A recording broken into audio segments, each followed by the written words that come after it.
जैसे सर हमारे कई पशुपालक भाई हमारे वीडियो में कमेंट करते हैं कि हमने डेयरी बिजनेस किया, हमको घाटा लग रहा है, दूध का रेट नहीं मिल पा रहा है, महंगाई ज़्यादा हो गई है और खर्च ज़्यादा आ रहा है और हम अपना जो पूंजी है वो नहीं निकाल पा रहे हैं, हम प्रॉफिट में नहीं है। तो आप उनको क्या संदेश देंगे? आपने ये सवाल जो किए हैं, जी असल में सवाल ये ही होने ही चाहिए। जी सर। जी सर। और मैं 100% कह सकता हूँ जी कि यूपी में जितना भी डेयरी बिजनेस में लोग है, जी वो सब का सब घाटा खा रहा है। जी सर।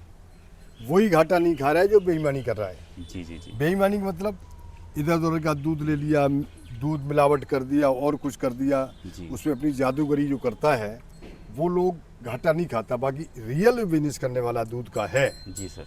और वो घाटा खाता है। जी। देखिए हम तो कहते हैं जो गाय, जिनको देसी गाय के लिए लोन दिया हुआ है, जी सर। उनके लिए कमेटी गठित होनी चाहिए जिलेवार। देखें कि वो उनमें से कितनी डेयरियाँ चल रही हैं। आप पाएंगे कि 5% से ज़्यादा डेयरी नहीं चल रही हैं जिन पे लोन कामधन योजना, नंदिनी योजना, कौन कौन योजना में लिया गया है, वो डेयरी नहीं चल रही। मैं फिजिकल जाके देखता हूँ। जी जी वो कोई एक किसान हमको बता रहा, सौरभ के पास में 63 लाख रुपया लिया है। तो बोला क्या लगाया? बोला साहब कोई 12-13 लाख रुपए लगाया है, भाई सब्सिडी वगैरह मिल गया है। तो अपने नाम से लिया था, और मेरा बेटा उसकी मम्मी के नाम से लिया था। उसकी छोटी नंदिनी कौन सी योजना एक ली थी, एक दूसरी योजना ली थी। तो ये लूट मची हुई है। तो सर जैसे जो हमारे पशुपालक भाई हैं अभी जो गौ पालन कर रहे हैं, तो उनको कौन सी ब्रीड पर काम करना चाहिए जिससे उनको गाय का दूध अच्छा मिले, फैट अच्छा मिले? ये आपका सामयिक सवाल है। जी सर। उनको चाहिए कि ये थारपारकर गाय उसके पास अगर है जी जी जी तो HF का सीमेंट प्लांट प्योरिटी में रहेगा, दूध नहीं ले पाएगा। जी HF का डला देंगे। उसके पास जो बछिया हो जाएगी वो क्या है कि HF की क्वालिटी रहेगी, लैक्टेशन पीरियड लंबा हो जाएगा, फैट उसकी आ जाएगी, DNA तो चेंज होता नहीं। जी जी जी तो हमेशा क्रॉस ब्रीड पे जो काम करेगा जी। वो ही सफल रहेगा। जो प्योर क्रॉस ब्रीड पे काम करने वाला कभी भी गोधन में फायदा नहीं उठा सकता, वो केवल किताबों तक सीमित रहेगा।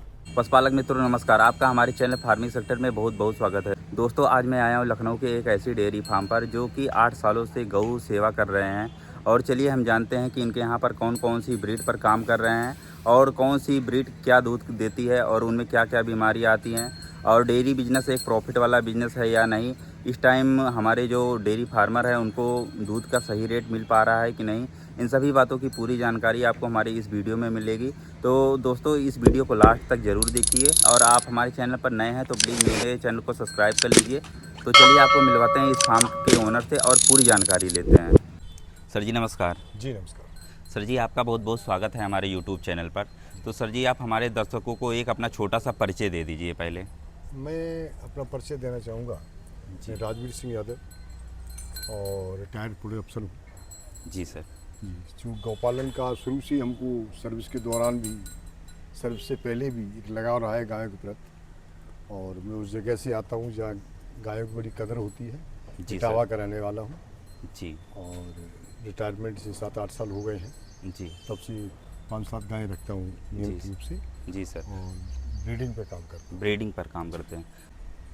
तो सर जैसे अभी आपके पास कौन कौन सी ब्रीड की गायें हैं? फिलहाल तो आप देख रहे हैं जी सर। ये ऑलमोस्ट 2 को छोड़ के बाकी क्रॉस ब्रीड है। जी जैसे ये आप देख रहे हैं, ये थरपाकर क्रॉस है, जी और इसकी हाइट वगैरह आप देखेंगे कि हाइट प्रॉपर है, और इसको खुद मैंने किसी के यहाँ पैदा कराया था। जी जी जी HF से और थरपाकर से। जी। ठीक है। तो इससे इसका दूध का क्वांटिटी और क्वालिटी दोनों ही बेहतर हुआ है। जी सर। और गाय के नेचर में सुधार हुआ, आप देख भी रहे हैं, बड़ी जी जी बहुत ही सुंदर और सरल स्वभाव की है। जी। तो अभी क्या दूध कर रही है सर ये? अभी फिलहाल ये 12 लीटर दूध है, जी और करीब 80 दिन इसके बच्चा देने के हैं। जी सर। और इस दांतों में 2 है, जी जी पे बच्चा दी थी। जी और सर। इसने 20-22 लीटर दूध रेगुलर दिया है, रेगुलर दोनों टाइम का मिला के? दोनों टाइम मिला के। जी। एक टाइम अभी भी इसके पास 6 लीटर दूध है। जी सर। और ये तैयार जो की है इसलिए की है कि इसमें बीमारियों की संभावना बहुत कम है, जी जी इसलिए देसी से यही तैयार करा है। देसी मतलब थड़पाकर है या सिंधी है, जी आपका साहिवाल है, जी। इनसे रिजल्ट अच्छा आता है। प्योर रहने से उनमें वो क्वालिटी नहीं रहती, जी सर। क्वांटिटी घट जाती थी। जी सर। और सर आपके पास कौन कौन सी नस्ल की गायें हैं? ये आप देख रहे हैं, जी ये जर्सी राठी ब्रीड है। जी आप सर। इधर से देखेंगे, जी ये राठी जर्सी ब्रीड है और जी ये सर। भी बहुत अच्छे दूध की गाय है। जी। 6 महीने हो गए इसको दूध देते देते। जी और सर। इस समय भी फिल वक्त भी सब 22 लीटर दूध है। 22 लीटर तक है। 22 लीटर अभी जी इस सर। समय भी। जी। जी। तो कहाँ से लेकर आए थे सर आप? यहीं से परचेज किए थे कि कहीं बाहर से? नहीं, ये किसी के पास जर्सी गाय थी अच्छा। और उसने इसमें राठी का उसे सीमन डलाया था जी जी जी। डॉक्टर विक्रम से। जी सर। और ये इसको मैं जानता था, पहली बार बच्चा दी तभी मैं इसको खरीद लाया था। जी। अब ये हमारे पास ये तीसरा बच्चा दिया है। जी सर। तीसरा। और ये गाय आपके पास कौन सी रहने वाली है? बहुत बड़ी सींग की गाय हाँ, है। ये काठियावाड़ी नस्ल की गाय है। जी ये बेहद सीधी होती हैं जी सर। और इनके पालने का फ़ायदा ये है जी कि ये गर्मी और सर्दी दोनों को अच्छी तरह बर्दाश्त करती हैं जी सर। और बीमार होने का गुंजाइश इनमें है नहीं और दूध भी अच्छा देती हैं और लंबे समय तक देती हैं। लंबे जी। समय तक देती जी। है। कितने अवधि रहती है इनकी मिल्किंग की? इनकी मिल्किंग के बाद हमारे पास ये जैसे अभी दे रही है 10 महीने हो गए और अभी भी 10-11 लीटर दूध है, 12 लीटर। जी और सर। अभी देगी ये बच्चा देने तक। हटो, एक तरफ आओ। ये बच्चा देने तक देगी और क्यों सीधी नस्ल की होती हैं जी सर। एकदम, आप देख रहे हैं। जी जी। हाँ, इनको कोई भी आदमी बैठ करके भी अब चाहेंगे ऐसे दूध पी सकते हैं जी जी। इस तरह से। बहुत ही शांत और सरल स्वभाव बहुत की सरल, गाय। सीधी और बीमार न होने वाली ये गाय है जी सर। और ये किसान को यहाँ पालने के लिए कोई दिक्कत नहीं इसको। जी सर। हाँ, दूध भी कंटिन्यू देती है जी। और दूध भी इसका फैट भी करीब 5.5 के आसपास है। जी सर। और और ये आपके पास जो ये गाय रहने वाली है, बहुत ही काफ़ी सुंदर कलर रहने वाला है इसका। ये किस राठी नस्ल की है, रहेगी? राठी है, कच्छ से मंगाई हमने, जी। गुजरात से। 3 गुजरात महीने से पहले। मंगाई है आपने? जी, 3 महीने सर। पहले। जी। ये भी बहुत सीधी गाय होती हैं, जी सर। बेहद सीधी होती है। बस इसका ये है कि दूध देते समय ये बहुत कमज़ोर हो जाती है क्योंकि दूध इनके पास ज़्यादा होता है जी। और दूध देते समय कमज़ोर हो जाता और क्या दूध रहता है सर इनका? है। दूध वही 15-16 लीटर 15 से 16 रेगुलर। लीटर। जी। वैसे कहने को तो लोग कहते हैं 20 लीटर देती है, 18, ऐसा कुछ नहीं है। जी सर। 15-16 लीटर दूध कंटिन्यू देती है जी। और बड़े शांत स्वभाव की होती हैं। जी सर। इनको कोई भी दिक्कत नहीं है और न खुद बीमार पड़ती न इनका। ये भी उसी की तरह सीधी है। गुजरात इधर से आ सकते हो आप। जी सर। इधर से दिखा दो। ये भी आप कभी भी अभी जैसे अभी आपको ज़रूरत दूध की है इस समय, जी सर। 2-4 किलो दूध की, आप जी। बैठ जाइए आराम से निकाल लीजिए, कोई दिक्कत नहीं। जी सर। ये नहीं है कि सुबह में शाम निकालेंगे। जी। और सर ये जो आपके पास गाय रहने वाली है काफ़ी अच्छी दिख रही है, बड़ी नस्ल की। तो ये क्या नस्ल की गाय रहेगी सर? ये गिरलैंडो है। गिरलैंडो है? जी। जी सर। ये बहुत ही यूनिक नस्ल है यूपी के लिए। जी सर। बाकी तो लोग कहते हैं कि साहिवाल पालो, गिरी पालो, फलाना पालो, लेकिन इसका कोई यूपी के क्लाइमेट से कोई मैच नहीं है। जी जी जी। कोई भी मैच नहीं इसका। जी। और पहली बार से 20-22 लीटर दूध दिया है, दूसरी बार सेकंड बार बच्चा देगी। जी सर। और सीधी भी बहुत ज़्यादा सीधी होती हैं, जी। बिल्कुल भैंस जैसे इसके थन होते हैं जी सर। और भैंस जैसे ही मोटा दूध है। जी सर। हाँ। वैसे कहाँ से लेकर आए थे सर इसको? इसको हमने मंगाया था एक व्यापारी से। जी सर। और पहली बार जो हम मंगाई थी तो ये 6 महीने की ज्ञापन थी, 2-3 महीने बच्चा देने को थी। मैंने खुद इसको तैयार किया था घर पे जी। और बड़े आराम से 20-22 लीटर दूध इसने दिया है। जी और सर। हमें उम्मीद है कि इस बार ये 26-27 आराम से देगी, मतलब कोई दिक्कत नहीं। अच्छा, लंबे लैक्टेशन पीरियड की गाय है, जी सर। ये नहीं है कि 2 महीना 3 महीने वाली नहीं। जी जी जी। तो सर जैसे क्या है, जो हमारी गऊ माता है ये, आप इनको फीड में क्या क्या खिलाते हैं? फीड में हम मक्का बेस्ड रहते हैं, मक्का सबसे ज़्यादा जी। मक्का, उसके बाद गेहूँ, जी। जौ, बाजरा जो मिल जाए। बाजरा तो सर्दियों में केवल 6 महीने खिलाते हैं, बाजरा नहीं खिलाते हैं। जी सर। और अभी है मक्का, गेहूँ, जौ, सरसों की खली और जी जी। चना की चूनी 15 दिन अरहर की चूनी। जी सर। जी। हाँ, तो सर हरे चारे में इनको क्या देते हैं आप जैसे? हरे चारे में बस महंगाई का समय है जी। तो यहीं से नज़दीक से मिल जाता है। 1 कुंटल चारा मंगा लेते हैं सबको, जी जी। चरी का तो 10-10 किलो 8-8 किलो सबको दे देते हैं। जी सर। तो सर जैसे अभी आप के पास इतनी गायें हैं, तो जैसे मिल्क का रेट क्या है अभी? दूध हम 80 रुपए देते हैं अच्छा, आप 80 रुपये देते हैं। और हमारे पास दूध पूरा नहीं पड़ता है। जी जी जी ग्राहक ज़्यादा है, दूध कम है, जी। और क्योंकि ग्राहक, हमारी 2 गायें चली गई अभी। जी जी तो कई ग्राहक हमको होल्ड पे रखने पड़े कि हम भाई अभी नहीं दे पाएंगे तुमको, जी तो सर, ये पड़ा सा हमको चाहे कम दे दो लेकिन हमको दूध दे दो। जी सर, तो जिसको 3 किलो देते थे उसको 2 किलो दे रहे हैं, जी। 2 वाले को 1.5 दे रहे हैं। जी सर, जैसे सर हमारे कई पशुपालक भाई हमारे वीडियो में कमेंट करते हैं कि हमने डेयरी बिजनेस किया, हमको घाटा लग रहा है, दूध का रेट नहीं मिल पा रहा है, महंगाई ज़्यादा हो गई है और खर्च ज़्यादा आ रहा है और हम अपना जो पूंजी है वो नहीं निकाल पा रहे हैं, हम प्रॉफिट में नहीं है, तो आप उनको क्या संदेश देंगे? आपने ये सवाल जो किए हैं, जी असल में सवाल ये ही होने ही चाहिए। जी सर, जी सर, और मैं 100% कह सकता हूँ जी कि यूपी में जितना भी डेयरी बिजनेस में लोग है जी वो सब का सब घाटा खा रहा है। जी सर, वही घाटा नहीं खा रहा है जो बेईमानी कर रहा है। जी जी जी बेईमानी का मतलब इधर उधर का दूध ले लिया, दूध मिलावट कर दिया और कुछ कर दिया, जी। उसमें अपनी जादूगरी जो करता है वो लोग घाटा नहीं खाता। बाकी रियल बिजनेस करने वाला दूध का है जी सर, और वो घाटा खाता है। जी। लेकिन अब घाटा उजागर क्यों नहीं होता है? जी। तो भाई किसान है, घर का चारा हो जाता है, बच्चे स्कूल जाने वाले वो भी काम कर लेते हैं, मिसेज भी काम कर, औरत भी काम कर ले, लड़की भी हो, खुद भी काम, सारा घर लगा रहता है। जी तो जी मजदूर की कॉस्ट नहीं जोड़ता, जी चारे की कॉस्ट नहीं जोड़ता, दाने की कॉस्ट नहीं जोड़ता, वो बेचारा कॉस्टिंग करना जानता ही नहीं है। जी हम लगातार हर साल कॉस्टिंग करते हैं मार्च के महीने में। जैसे इस साल गाय के दूध की कीमत 74.5 रुपये आई है और गाय का दूध मांगा जाता है 40 रुपये दे दो, 50, अब 1-2 ऐसे घूमता रहता है बेचारा, वो 50 रुपये दे रहा है, तो बाकी 25 रुपये अपने घर से जा रहे हैं उसके। बिल्कुल सर, उसको पता नहीं कि वो अपनी हड्डी कोई चूस रहा है। बिल्कुल बिल्कुल, तो लोगों को पता नहीं है, कॉस्टिंग कोई करता नहीं। अच्छा, एक बड़ा मज़ेदार पहलू ये है जी कि हिंदुस्तान में हर चीज़ का MSP है। जी जी जी जो जीवन का आधार दूध है उसका कोई भी MSP नहीं है। जी सर, अगर दूध का MSP हो जाए तो कभी भी गौपालक नुकसान में नहीं जाएगा। जी हर आदमी दूध चाहता है 40 लीटर, फैट चाहता है 6.5 का। जी भाई जी। कहाँ से मिलेगा? फिर उसको जगलरी करनी पड़ेगी, कोई उल्टा सीधा करेगा, जी सर, उससे जी स्वास्थ्य से खिलवाड़ होता है, लोग जी। बीमार पड़ते हैं।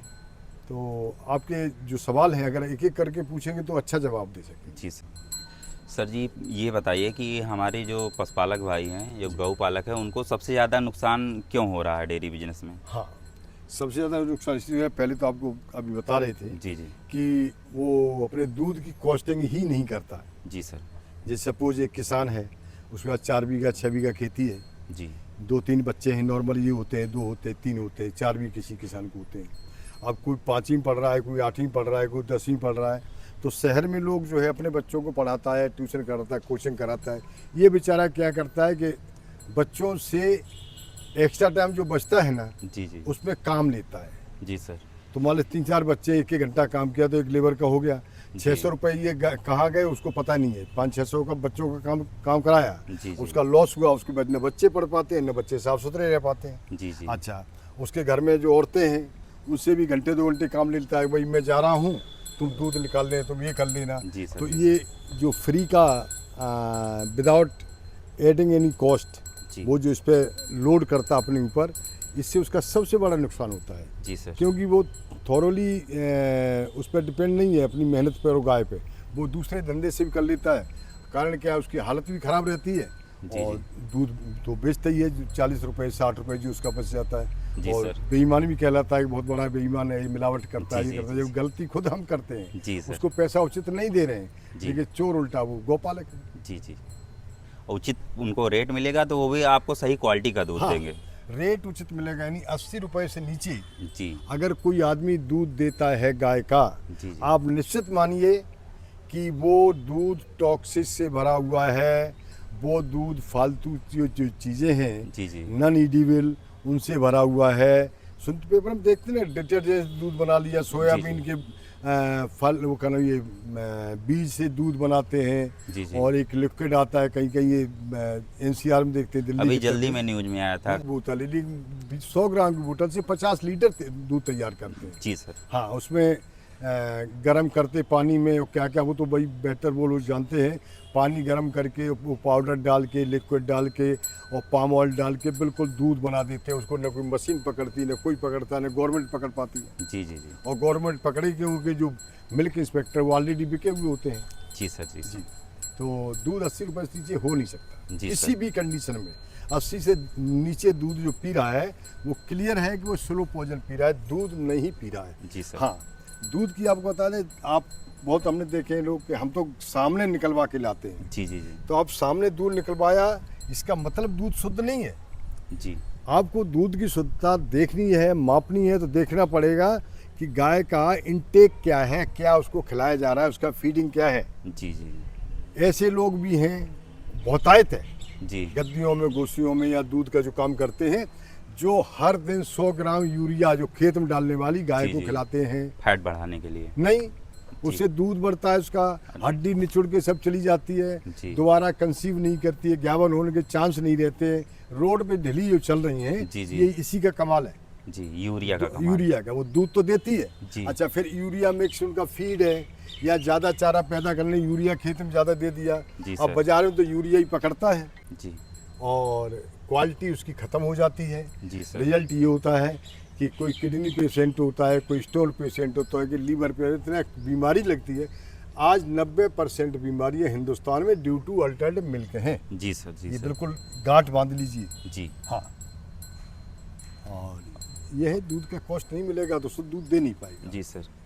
तो सर जैसे आप अपनी जो इतनी गाय हैं और सरकार सब्सिडी भी चला रही है, नए नए योजनाएं आ रहे हैं, तो आपने किसी योजना का लाभ लिया है सरकार? हाँ, मैंने लाभ लेने की कोशिश दी, बट उनकी जी कंडीशन से ऐसी हैं जी कि जी उसको फिलफिल ईमानदार आदमी तो नहीं कर सकता। जी उसमें डॉक्टर को भी पैसा देना है, उसमें जो बैंक वाला लोन करेगा उसको भी कुछ देना है। जी कई तरह से हमने कई लोगों से बात किया, हमको तो मिल ही नहीं पाया, कि हमने देखा कि उनकी कंडीशन में कर नहीं पाऊंगा कि साहब गाय हरियाणा की होनी चाहिए, जी सर। गाय साहिवाल ही होना चाहिए। जी। ऐसे इंसिस्टेंस और ऐसे कंडीशंस हैं जी सर। कि उसमें कोई ईमानदारी से गाय न रख पाएगा, न ला पाएगा, न ले पाएगा, न दूध बेचेगा। हाँ, 63 लाख, 50 लाख, 25 लाख की बहुत योजनाएं हैं। जी ये सर। 30% सब्सिडी है, 70% सब्सिडी, वो सब बेईमानी के लिए। जी जी अगर सर्वे कराया जाए कि जितनी योजनाएं हैं, जितनी भी, जी उनमें सर। लाभार्थी हैं, जी उनमें जो लाभार्थी हैं, आप पाएंगे कि उनके पास गायें 1 साल बाद होती ही नहीं है। केवल दिखाने के लिए गायें ली जाती हैं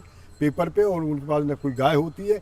स्ट्रक्चर बनाया जाता है, 10 लाख रुपए स्ट्रक्चर लिए जाते हैं, 1.5 लाख लगा लिया, बाकी सब मिल बांट के खा लिया। जी सर। ये स्थिति है। जी। वो योजना है, ये एक बहुत बड़ा धोखा है। हाँ, ये है कि उन योजना की जगह को चाहिए कि सर्वे कराए, रियल जो गौपालक है वहाँ तक पहुँचे उसके आदमी, उसकी गाय की टैगिंग हो, उसकी गाय की नंबरिंग हो, और जी। उस गाय का पैसा उस गौपालक को डायरेक्ट उसके अकाउंट में आना चाहिए, जी जी जी और हर 6 महीने बाद उसको वेरिफिकेशन भी होना चाहिए। जी सर। जी, तब हम मानते हैं कि गौपालक तक लाभ पहुँच पाएगा। जी सर।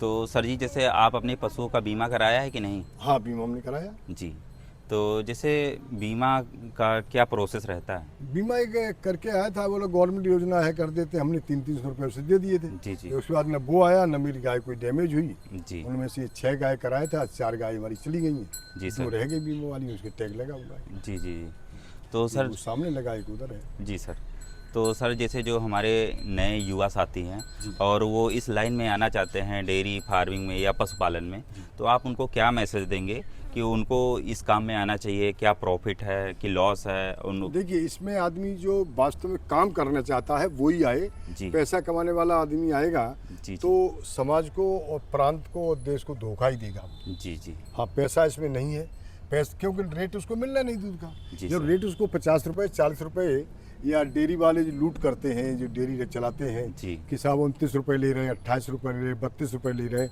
तो मेरे भाई एक गाय दिन भर में कम से कम 600 रुपये का खाती है। जी सर। जी 16 रुपये किलो भूसा है, जी 5 रुपये, 5.5 रुपये हरा चारा है, जी सर। हैं 30 रुपये किलो गेहूं का चोकर है, जी और 32 रुपये 30 रुपये किलो चूनी है। एक गाय की खुराक ये सब मिला के 600 रुपये करीब खाती है। मिनरल मिक्सचर भी खिलाना है उसको, महीने में एक बार एनर्जी टॉनिक भी देना है, तो कहाँ से मेंटेन कर पाएगा? 18-20 हज़ार का खाएगी जी जी और तो दूध आप 3 महीना जैसे जो गाय सजेस्ट करते हैं वो गायें देसी गायें के 3-4 महीने दूध देती हैं। जी बस उसके बाद उनका 12 लीटर वाली 6 लीटर पर आ जाती है। जब 6 लीटर दूध पे आ जाएगी, दूध तुम्हारा 30 जा रहा है तो 180 का दूध जा रहा है और 600 रुपये का खा रही, जी कहाँ से कमा पाएगा। हाँ, दूध का गवर्नमेंट गंभीरता से योजनाएं बताए, दूध के खुद दूध की खरीद करे। जी सर। गौ माता का दूध 80 रुपये, जी भैंस के दूध के बारे में कमेंट नहीं करना चाहूँगा। गौ माता का दूध 80 रुपये होगा तब ही आप गौ माता का शुद्ध दूध खा सकोगे, और नहीं तो मेरे भाई आप भैंस के दूध में कुछ न कुछ मिला करके पतला करके उसी को गाय का बता करके खाते रहोगे। गाय यहाँ किसी के पास है भी नहीं। जी जी गाय जिनके पास हैं वो अल्टर्ड मिल्क है उनका, क्योंकि खुराक ऐसी है दोबारा वो तैयार कर नहीं पाते। हम तो कहते हैं जो गाय जिनको देसी गाय के लिए लोन दिया हुआ है, जी सर, उनके लिए कमेटी गठित होनी चाहिए, जिलेवार देखें कि वो उनमें से कितनी डेयरियाँ चल रही हैं। आप पाएंगे कि 5% से ज़्यादा डेयरी नहीं चल रही हैं जिन पे लोन कामधन योजना, नंदिनी योजना, कौन कौन योजना में लिया गया है, वो डेयरी नहीं चल रही। मैं फिजिकल जाके देखता हूँ। जी जी वो कोई एक किसान हमको बता रहा, सौरभ के पास में 63 लाख रुपया लिया है। तो बोला क्या लगाया? बोला साहब कोई 12-13 लाख रुपए लगाया है, भाई सब्सिडी वगैरह मिल गया है। तो अपने नाम से लिया था, और मेरा बेटा उसकी मम्मी के नाम से लिया था। उसकी छोटी नंदिनी कौन सी योजना एक ली थी, एक दूसरी योजना ली थी। तो ये लूट मची हुई है। जी सर। बहुत बड़ी लूट है। जो लोग ले भी रहे हैं वो उस पर काम नहीं कर रहे हैं। नहीं, वो ले रहे हैं दूसरे के नाम से ले रहे हैं। खेत अपने, वो तो लखनऊ में ले रहा है, जी जी किसी किसान के नाम से ले लिया। किसानों को पता ही नहीं कि हमारे नाम से कोई डेयरी ली गई है। बस उसको ये है कि उसको 20,000 रुपये दे दिए हैं कि तुम ये साइन कर दो और तुमको तुम्हारे नाम से जो आएगा वो हम भरते रहेंगे। जी तो सर। ऐसे लोग ले रहे हैं। जिनान आदमी को न लोन मिलता है न वो लेता है, जी जी क्योंकि जिनान आदमी का बेटा या खुद वो काम नहीं करेगा, क्योंकि वो या तो वेतन भोगी होता है जी या सर। बच्चे अच्छी जगह होते हैं। जिसके बच्चे अच्छी जगह है वो इस काम को नहीं करना चाहता है। जी जी जी इस काम को वही करना चाहता है 100% जाहिल आदमी। या इसका ये हो कि भाई जो गाय पा रहेगा डेयरी है उसके लिए ये सर्टेन क्वालिफिकेशन है, इसको पूरा करेगा उसी को मिलेगी। जी जी और वो काम करे, उससे अंडरटेकिंग लेके इसके अलावा दूसरा काम नहीं करूँगा। जी सर। मैं ठेकेदार नहीं हूँ, मैं सरकारी नौकर नहीं हूँ, मैं और कुछ नहीं करता हूँ। मैं सिर्फ गायों का काम करता हूँ। उसको बाकायदा उसकी डेली बायोमेट्रिक तरह अटेंडेंस हो, जी मालूम पड़े जिले में कितनी डेयरियाँ हैं, जी सर, उसकी जांच हो। उसकी जाँच हो। जी ये तो चोरी है। हम चैलेंज साथ कहते हैं कि जितनी जांच कराई जाए सब फर्जी निकल जाएंगे लोग। जी सर। तो सर जैसे जो हमारे पशुपालक भाई हैं अभी जो गौ पालन कर रहे हैं, तो उनको कौन सी ब्रीड पर काम करना चाहिए जिससे उनको गाय का दूध अच्छा मिले, फैट अच्छा मिले? ये आपका सामयिक सवाल है। जी सर। उनको चाहिए कि ये थारपार का गाय उसके पास अगर है जी जी जी तो HF का सीमेंट प्लांट प्योरिटी भी रहेगा, दूध नहीं ले पाएगा। जी HF का डला देंगे। उसके पास जो बछिया हो जाएगी वो क्या है कि HF की क्वालिटी रहेगी, लैक्टेशन पीरियड लंबा हो जाएगा, फैट उसकी आ जाएगी, DNA चेंज होता नहीं। जी जी जी तो हमेशा क्रॉस ब्रीड पे जो काम करेगा जी। वो ही सफल रहेगा। जो प्योर क्रॉस ब्रीड पे काम करने वाला कभी भी गोधन में फायदा नहीं उठा सकता, वो केवल किताबों तक सीमित रहेगा। जी जी हाँ, अब सब कहते हैं सबसे बड़ी समस्याएं दो हैं। एक तो गाय के गोबर को, जो शहरी इलाका है जहाँ आदमी ज़्यादातर रखना पसंद करता है, जी जी देहात में देसी गाय कोई रखना पसंद नहीं करता। जी सर। वो भैंस रखता है और या HF गाय रखता है। जी। देसी गाय देहात में बिल्कुल नहीं रखता, जी। शहर के नज़दीक रखता है। तो उसको ये है कि उसके लिए कुछ सहूलियतें दी जाए और उसको रिलैक्सेशन दिया जाए। क्रॉस ब्रीड भी रखेगा तब भी लोन मिलेगा। जी तो सर। गवर्नमेंट का रिफंड भी पूरा होगा, जी जी रीपेमेंट भी कर सकेगा, क्योंकि कैपेसिटी उसके पास है। जी किसान के पास लोन देने का मतलब तुम्हारा पैसा डूब जाएगा। जी जी केवल 10% किसान है कि रीपेमेंट कर सकता है टाइमली, अदरवाइज नहीं करे, डिफॉल्ट हो जाता है बेचारा, जी सर। क्यों घाटा हो जाता है। या काम न करे तो फायदा है। तो फायदा ये है कि बस डेयरी दिखा दिया, घेर बना लिया उसने और उसमें अपनी भैंसें पाल रहा है, गाय दिखा रहा है जी सर। और फोटो लगा के दे दिया कि ये है, और क्योंकि ऊपर तक तो सब मिले हुए हैं, मिल बांट के खा लिया। जी सर। तो गाय का जो गाय की योजनाएं हैं वो सफल नहीं हो पा रही। दूसरा ये कि अभी तक गवर्नमेंट मैनेजमेंट नहीं कर पाई कि बछड़ों का जो मेल काफ है इसका क्या किया जाए। जी जी जी बछड़ों क्या किया जाए। जी। दो चीज़ का गवर्नमेंट को ध्यान देना है। एक तो मेल काफ का और एक नॉन प्रोडक्टिव जो गायें हैं जी सर। वो कैसे हुई, किसकी जी। हुई, इस पे शोध होना चाहिए कि उनको दोबारा से फर्टाइल बनाने के लिए गवर्नमेंट क्या करे जी सर। या पशुपालक क्या करे। अगर कोई पशुपालक 10 नॉन प्रोडक्टिव गायें, घुमंतु गायें पाल लेता है और उनको दोबारा से दूध पैदा कर लेता है तो उसको इनाम मिलना चाहिए। जी मैं जी। तो चैलेंज करता हूँ, आप कैसी भी नॉन प्रोडक्टिव ले आइए, मैं 6 महीने के अंदर दूध पैदा कर लूँगा। जी सर। बच्चा दे या न दे, मैं दूध पैदा कर लूँगा। जी जी जी। तो इसमें हमें कोई है क्या कि हम उस पर 50,000 40,000 लगाएंगे, 30,000 लगाएंगे जी। तो उतना दूध आएगा नहीं, तो मैं काम वो करूँगी क्यों? जी जी। वो काम मैं क्यों करूँ जी। जिसमें घाटे ही घाटा। हाँ, गवर्नमेंट इस पर अगर इंसेंटिव रखे तो हमारे जैसे बहुत सारे लोग हैं जी सर। जो उस काम को कर सकते हैं, तो आपका ये आवारा गायों की संख्या कम होगी। जी जी जी। बाकी बछड़ों की के लिए बारे मैनेजमेंट के बारे में इसका भी गवर्नमेंट को योजना लाना चाहिए कि कोई 20 बछड़ा रखेगा, 30 रखेगा, 50 रखेगा, उसको हम ये फ़ायदा देंगे। जी सर। हैं, वो कहते तो हैं कि गोबर से तमाम प्रोडक्ट बनते हैं, जी लेकिन जी। मैं तो देखता हूँ कि कागज़ों में बन जाता है, वो ऐसा कुछ तो नहीं है। हमने करके देखा, मशीन खरीदी, जी लेकिन आखिर उस कंडा हम वो गोकास्ट बना भी लिया, जी वो जी। कौन खरीदेगा उसको? सेल नहीं कर पाए आप। अरे भाई, एक मशीन चलाने में जी 1 घंटे में 2 यूनिट बिजली चाहिए। जी सर। ठीक है, 2 यूनिट को 15-20 रुपए की बिजली। अच्छा, फिर लेबर मान लो 6 घंटे आपने चला ली तो 6 घंटे 12 यूनिट बिजली गई आपकी। जी जी। ठीक है, एक लेबर पूरे दिन लगा रहा, लेबर की कॉस्ट हो गई 600 रुपये। जी ठीक है, और 200 रुपये की बिजली हो गई, 800 रुपये हो गए। अच्छा, फिर वो सुखाया जाएगा, उसको जगह भी चाहिए। तो आपकी एक दिन के गोबर को डिस्पोजल की 8 गाय 10 गाय है, डिस्पोजल की 1000 कॉस्ट आती है। 1000 का कंडा या गोकास्ट तो बिकेगा नहीं। जी सर। ये गवर्नमेंट खरीदे, गवर्नमेंट उसका रेट डिसाइड करे। वाले बछड़े हैं, फिर मेल काफ है, उनको इकट्ठा करे, उनको गोबर को गवर्नमेंट खरीदे जी जी। और गवर्नमेंट शोध कराए कि भाई इस गोबर कैसे काम ले सकते हैं ताकि बछड़ों का और बछड़ा को पालने वाले का खर्चा निकल सके। जी। तो बछड़ा रोड पे नहीं घूमेगा। जी बिल्कुल सर। और एक चीज़ आपको बता दें, जैसे जी सर। आजकल देखा होगा कि बड़ा जोर से हिंदुत्व और गौ माता का जोर है, तो मुझे बड़ी हंसी आती है। जी जो हिंदुत्व का चोला ओढ़ के हमारे जैसे आदमी हैं, जी जी। और वो बाहर से तो आई नहीं, वो चोला ओढ़ करके केवल गौ माता की जय, गौ माता का सम्मान हो, गौर अच्छा दल बना लिया, फलाना बना लिया। उनके घर में जाके देखो कि उनके बाप दादों ने भी गाय नहीं पाली है। जी जी। उनका गाय से कोई संबंध नहीं है। जो गौ माता की जय बोलते हैं, गौ माता की जय बोलते हैं, घर में जाओ तो कुत्ता और कुतिया पले होते हैं, बिल्ली पली होती है। जी जी। ठीक, गौ माता की जय बोलते हैं, लेकिन उनको गाय के दूध में बदबू आती है। ऐसे मेरे पास करीब 70 ग्राहक हैं जो हमसे डिसकंटिन्यू हो चुके हैं कि नहीं, बच्चों को गाय के दूध में महक आती है। जी तो गाय के दूध तो उनको बदबू लगती है, कुत्ते के पास बैठने से बदबू नहीं लगती। तो मेरे भाई, तो गौ माता को माता क्यों कहो? माता का मतलब माता का सम्मान दो, जी जी बिल्कुल।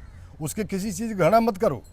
गाय के मैसेज ये देना चाहेंगे कि मैक्सिमम लोगों को गाय के दूध का उपयोग करना चाहिए ताकि लोग निरोगी रहें। और गौपालन के लिए डायरेक्ट गवर्नमेंट को, गौपालक को सीधी कोई आर्थिक सहायता अकाउंट के जरिए या किसी तरह मिलनी चाहिए ताकि उसकी गवर्नमेंट की योजनाएं सफल हो सकें।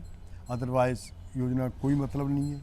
गौ माता का सम्मान बरकरार रहेगा। गौ माता हमारे हिंदुत्व का आधार है, और आधार को ही हम अगर मिटा रहे हैं तो फिर धर्म नहीं बचता, अगर धर्म के हिसाब से देखें तो सर जी, जैसे आप हमारे पशुपालक भाई को या जो हमारे गौ पालन कर रहे हैं साथी, आपने उनको जो जानकारी दी है, आपको इसके लिए बहुत बहुत धन्यवाद।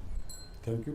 तो सर मिलते रहेंगे आपसे फिर बिल्कुल, नेक्स्ट दोबारा टाइम। आते रहिए। ऐसी कोई समस्या है जी आप सर। बिल्कुल प्रश्नावली बना लीजिए, हमसे कोई भी प्रश्न गाय के संबंध में कर जी सकते जी हो। जी उसका जहाँ तक होगा उचित जवाब। जी।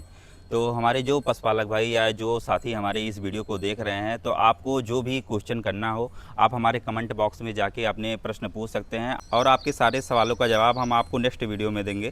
तो ये हमारे अंकल जी रहने वाले हैं। तो अंकल जी, आप अपना परिचय एक बार फिर से दे दीजिए और आप कहाँ रहते हैं, हमारे पशुपालक भाइयों को बता दीजिए। ऐसा मैं ये लखनऊ शहर में एक जगह चुन्नू खेड़ा है, यहीं पर रहता हूँ। वैसे रहने वाला तो इटावा का हूँ और गाय पे काम कर रहा हूँ। ये आप देख रहे हैं कि देसी गाय अनुसंधान एवं संवर्धन केंद्र बोर्ड लगा हुआ है, इसी बैनर पे काम करता हूँ।